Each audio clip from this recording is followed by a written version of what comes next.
Arman John D. Sanchez. Lilia Chloe S. Ordaz. Ayun, nanalo sa bida yon. Grade 4 representative. Si Iesha Aneli S. Molina.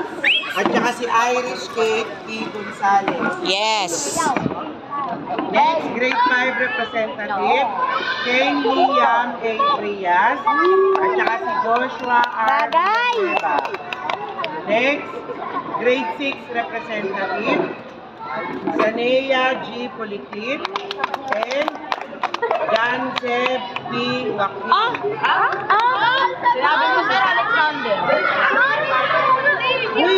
Oo nga. Alam ko si ano. Si Alexander O.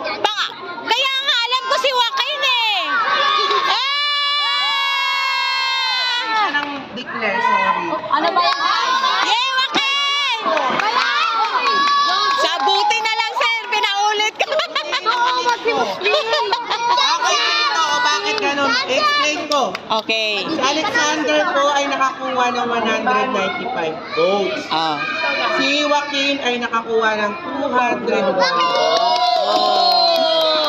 Sophia daw 152, si Pulitit ay 266. Namali lang siguro siya ng Oh. sorry. Okay lang yan. Okay? Okay. So, inaano tuloy sila. Ano yun? Okay lang yan. Ano ha? Okay lang yan.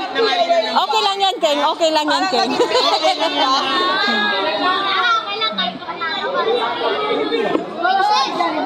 Next, sa grade, sa protocol officer, ang winner natin si Nico M. Cabaraban. Okay, John Sai, gusto mong magiging winner mo.